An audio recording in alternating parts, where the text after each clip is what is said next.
we started a thing of how to fix the Bengals in 2018 in this offseason. And last week we started with the coaching staff, and we talked about purging the coaching staff. I don't think it needs to be a totally wide sweeping, everybody gone type of thing, but there are some major coaches who've been there for a long time, and some egregious errors that have been made, and some regression that have been made by some of these coaches. So that's kind of where we started this week, Scott. And this is kind of a little bit my baby, so you are welcome. It sounds like you might agree with me and disagree with me on this, but the Bengals, especially in this recent incarnation of their little mini dynasty from 2011 to 2015, they really relied on draft and develop, find out who those best players are and extend those core players in the draft. Now, obviously, there's nothing wrong with that strategy. If you have the ability to get a lot of good players in the draft, find starters, find quality role players, and you can extend them and they want to stay with your team, obviously you want to do that. Now, my problems are this, and I want to hear your thoughts on this. The Bengals still employ one of the smallest scouting units in the NFL, and they rely heavily on their coaches, which is a big burden on them. Now, granted, coaches are always involved in the scouting process, but they rely more heavily on their coaches than many other teams do in the scouting process. Their scouting unit is smaller than most other teams. No true GM. The owner holds the title of GM as well. So there's that issue. So if you really focus on the draft, you have to absolutely nail the draft in order for your team to be continuously competitive, because this team has decided to not be active in outside free agency.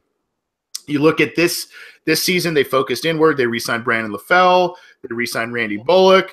They re-signed Dre Kirkpatrick. They didn't re-sign Andrew Whitworth and Kevin Zeitler, which were huge mistakes. And yet they didn't do anything in outside free agency to remedy those losses of really the past two off seasons. Yeah, they got Andre Smith, kind of a rental deal, but they relied on Cedric Ogbuehi, Jake Fisher, former high picks. That's not working out to this point. I think that the Bengals, and this doesn't mean they need to break the bank in free agency or anything like that, but you look at, their big outside free agents get this year was Kevin Minter, ended up on IR and did absolutely nothing special this year. So I think that the Bengals need to properly supplement their draft and develop strategy with outside free agency or outside free agents that can fill a starting position, can fill role-playing positions right away, and not just kind of special teams guys. Not the Bengals every year are $10 to $15 million under the cap because they because they do not go in outside free agency. So Scott, I wanted to see what you thought. Am I thinking, hey, am I being a little bit of Daddy Warbucks here and saying throw the money around, or do I have at least some form of a point? Yeah, I mean, we probably would not do very well on that show called The View. As I understand, they have different opinions and they argue because we tend to agree more often than not. And I agree with you. Yeah, you need to do something in free agency. And that's, I guess, my belief is you use free agency to fill your roster so you have no holes. You may not necessarily have the best people, but you've got to have people that you could say, come September, these are guys who I can live with starting. So when you enter the draft, you don't enter the draft with these massive holes you have to fill, and you can, grab guys who are great values that fall to you in the second round, third round, fourth round, so forth. But to do that, obviously you have to spend the money. And with the salary cap, there's this, obviously the ceiling, but there's also a floor. So you have to spend it somewhere. So you can spend it on the guys you already have, or you can spend it on other guys. And as you mentioned, obviously the Bengals prefer to spend it on the people who are already in the building for whatever reason. They know the system better. They know them better. They know what they're getting. But because of that, they do miss out sometimes on some good guys outside. And I think that's the interesting thing. Okay, now you get, in theory, a new coach, assuming it's an outside perspective, an outside coach, someone coming in who has their own view, their own philosophy. They may look at this team and say, hey, we don't really have it at these 4 or 5 positions. Re-signing these people doesn't solve the issue. We need to look outside. And I know there's been some talk back and forth. Obviously, people were saying, well, you have to draft a tackle in the first round and kind of go from there, and it's going to be a high pick, and get one of the guys from Notre Dame or the kids from Oklahoma, or whatever. And then some people are saying, well, no, it's a good quarterback draft. Let's get the guy that's going to replace Andy Dalton. Even though we don't run out, we have McCarron or even Driscoll. And just one quick point on that point. Interestingly, there are actually a number of quarterbacks available if the Bengals were to decide that Dalton wasn't their guy. The next guy comes in. The team we just played, Teddy Bridgewater is a free agent, as is Case Keenum. Jimmy Garoppolo, who seems to be having a great year, is a free agent at the end of the season. Drew Brees, I know he's like almost 40, but Tom Brady seems to be doing well at 40. And then Kirk Cousins, the guy who gets franchised every year. I don't think he gets franchised. I'm not sure if you can even franchise a guy, in perpetuity. I think at some point he just has to sign somewhere. So it'd be interesting to see if they did something like that. Obviously those would be bigger money deals, so they probably wouldn't go that route. But yeah, it'd be nice to see them make have a new blood come in and say, hey, we have the same people. What does keeping the same people do for you when you are a team that's won, 10 games the last 2 years? Obviously that's not working. If it isn't working, if your tire's flat, you can rotate the tires all you want, but you still have the same 4 flat tires. At some point, you need to get some new tires in that car. Right. Yeah. I mean, to me, there should be nothing off, like kind of what you just said right there. There should be nothing off of the table for discussion in terms of changing an approach, in terms of who might be coaching candidates, all of that, because this is a team now who has operated very conservatively in free agency and in the draft. I mean, and that's kind of my problem with this is, it's one thing if it kind of is like, you got to be aggressive somewhere, right? I mean, if you're not, because this is a team that does not move up in the draft either. And, they don't move up. And to me, if you're going to use the draft and get these guys that you develop and all that kind of stuff, yes, best player available and letting guys that maybe fall to you at not a certain position of glaring need at the moment makes a lot of sense. But I kind of also am like, if you're not going to get the impact guys on free agency, why are you not moving up and getting truly the guys you want in the draft? I mean, there has to be some form of aggression somewhere. And the point is, and every team suffers it. Every team suffers it. I mean, you're going to lose a gamble here and there. You're going to lose. There's going to be draft busts. There are going to be free agent guys that you spend too much money on and they don't work out as well, or they don't live up to that contract.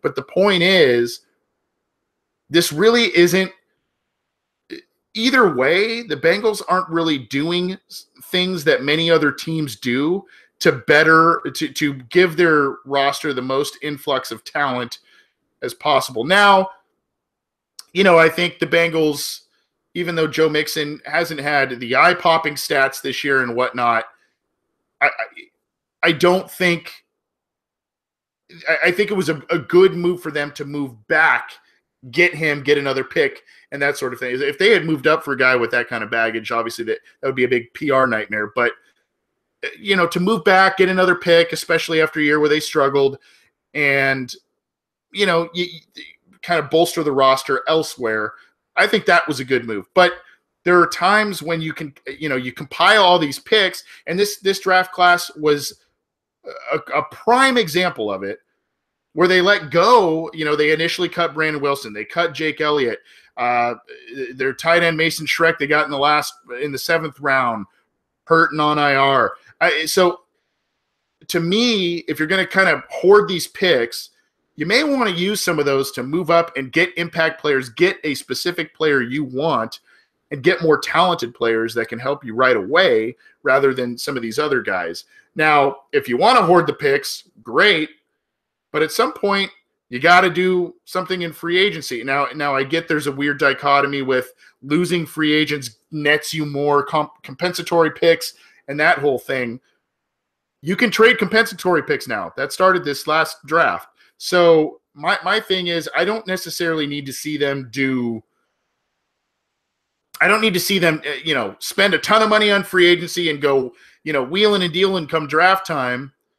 But to me, there needs to be some form of aggression in order to make this team better.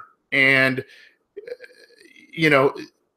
unfortunately, you kind of saw, starting with the 2016 offseason and into this offseason, they got fleeced of some of their best players who were free agents. They decided not to pay them. Then they decided not to pay other outside free agents that much money. And then they didn't move up in the draft for impact players to replace these guys that they lost. Now, granted, Bengals did what they could at wide receiver, or that what they thought was the best move at wide receiver, to get John Ross, Tyler Boyd to replace Mohamed Sanu and Marvin Jones. That hasn't worked so far. But I would like to see this team be more aggressive. And I think if they continue to kind of do a little bit what they do in the draft, I think if you add a quality free agent or two, outside free agent, where you go, hey, that's an exciting guy to, that's a plug and play starter, or, that's a guy that can help them right away in a number of different fashions. I think that's something that needs to take place with this team this year, because,